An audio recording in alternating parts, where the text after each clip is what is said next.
කාලේ vlog එකක් ගේන්න යන්නේ මේ මගේ දෙවෙනි vlog එක.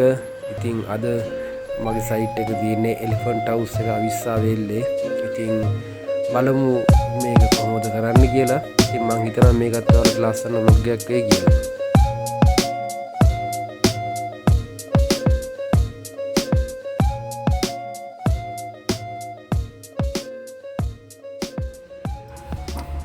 හරි අපි දැන් සයිට් එකට ඇවිල්ලා ඉන්නේ.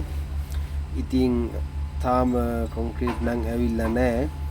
තා පොඩි අඩුපාඩු වගේක් තියෙනවා. කම්බි බදින්න එතකොට මේ නෙට් එක උස්සලා කැට තියන්න ඒ වගේ දේවල් තියෙනවා. ඉතින් අපි එතකන් සයිට් එක වටේ රවුමක් දාලා බලමු.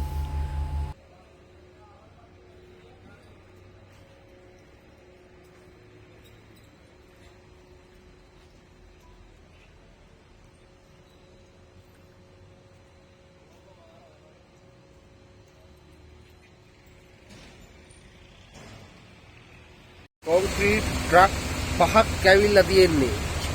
ඉතින් වහම ලෑස්ති පිට තියෙන්නේ. දාන්න පොඩ්ඩක් පරක් වුණා කම්බි බදලා නෙට් එක ලෑස්ති කරද්දි. ඉතින්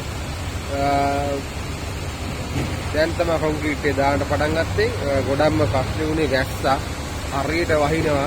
ඉතින් කොහොම හරි මේක ට්‍රක් 5ම මේ පැය 4 සීමාව තුල අනිවාර්යයෙන්ම දැන් දාන්න ඕන. බලමු අපි යාලට දාන විදිය බලමුකෝ කොහොමද වෙන්නේ කියලා.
මේ වගේ කම්පැනිත් එක්ක වැඩ කරන්න හම්බෙච්ච එක මට ඇත්තටම ලොකු දෙයක්.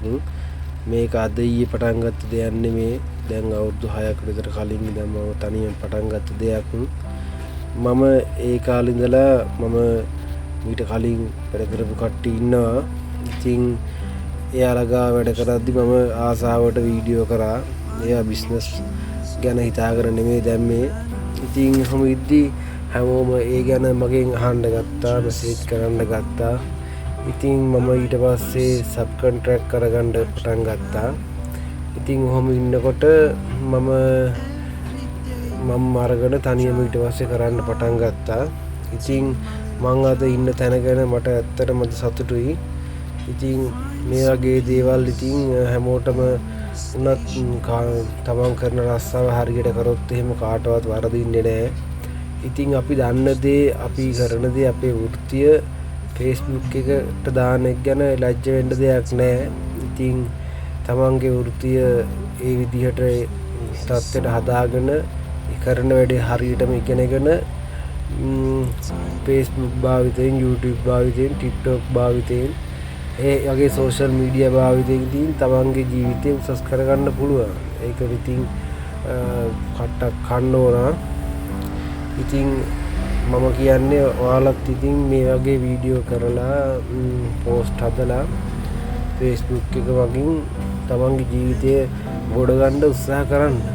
ඇත්තට මේ කාටවත් වරදින්නේ නැහැ. මේක ඉතින් මට විතරක් නෙමෙයි, කාටවත් පොදුයි.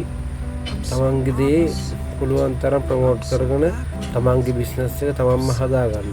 ඒක තමයි තව කෙනෙක් ගැන බලාපොරොත්තු වෙමින්, තව කෙනෙක් ගැන විශ්වාසයෙන්, තමන්ට තමන් ෂුවර් නම් වෙන කවුරුත් ගැන හිතන්න ඕනේ නැහැ. මේ ගේම තනියම ගහන්න පුළුවන්.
ඔන්න යාළුවනේ, දැන් ඉතින් පවර් ට්‍රවල් කරන්න පටන් ගත්තා.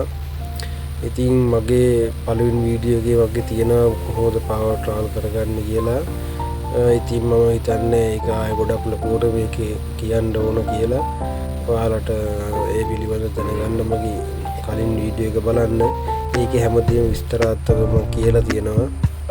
ඉතින් මෙතන තිබ්බේ B3ක් තමයි කරන්න. ඊට පස්සේ දවසේ තමයි අනිත් B2 දාන්නේ. ස්පේස් ජොයින්ට් තියෙන හින්දා තමයි ඒ විදිහට කරන්නේ. ඉතින් පවර් ට්‍රවල් එක මේ කරන්න දෙවෙනි කොටුව. ඔන්න ඉතින් යාළුවනේ, එහෙනම් පවර් ට්‍රවල් එක කරලා ඉවරයි. අපි එහෙනම් ඊළඟ වීඩියෝ එකකින් අලුත් දෙයකින් නැවත හම්බෙමු. ජය වේවා.